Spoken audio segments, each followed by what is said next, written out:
Il y a des âges et des âges encore à venir. Il y a des marques à travers l'éternité qui ne sont pas des marques de temps, au sens propre du mot, mais qui représentent des points d'émergence et de développement, de progrès, d'accroissement, d'élargissement. Si vous et moi-même, nous étions nés le jour de la Pentecôte et aurions vécu jusqu'au retour du Seigneur, nous n'aurions pas découvert toute la signification de Christ. Nous aurions découvert quelque chose et atteint un certain point dans la connaissance de Christ. Mais nous désirerions alors un autre âge, dans des conditions différentes, pour découvrir des choses qui ne seraient pas possibles de découvrir dans les conditions de cette vie-ci. Et quand nous aurons mis à profit cette haute possibilité, probablement au-delà de celle-là, il y aurait des nouvelles possibilités, il n'y aura aucune stagnation dans l'éternité. À l'accroissement de son gouvernement, il n'y aura pas de fin, comme il est écrit dans Isaïe 9,7.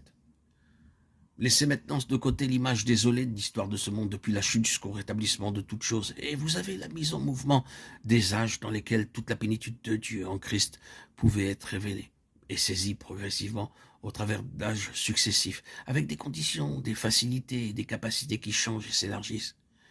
C'est la signification de la croissance spirituelle.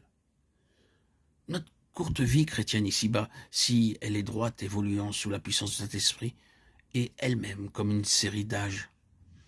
Nous commençons comme enfants et acquérons ce que nous pouvons en tant qu'enfants. Puis, nous parvenons à un point où nous avons augmenté notre capacité, où nos sens spirituels sont exercés.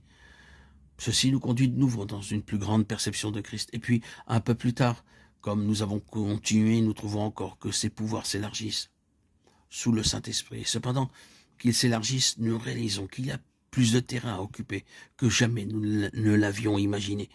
Comme enfants, nous avons pensé que nous avions tout. C'est naturellement un des signes de l'enfance et de la jeunesse. La protection de notre vieillesse est que nous reconnaissons qu'il y a un vaste royaume devant nous, qui nous appelle et nous empêche de nous installer.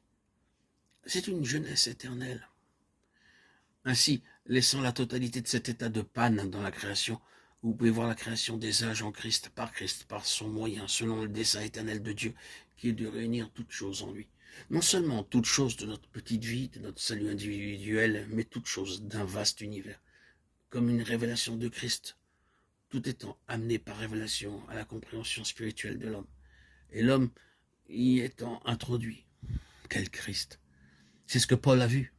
Et ceci peut bien être résumé par ses propres paroles. L'excellence de la connaissance, cette connaissance qui excelle de Christ, Jésus mon Seigneur. C'est pas l'homme âgé qui dira que je le connaisse.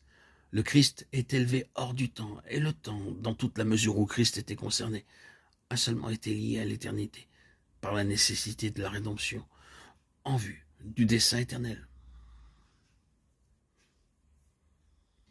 Nous devons nous arrêter ici pour l'instant, mais laissez-moi dire ceci, qu'avec sa conception toujours croissante de Christ, il y avait un élargissement correspondant dans sa conception des croyants.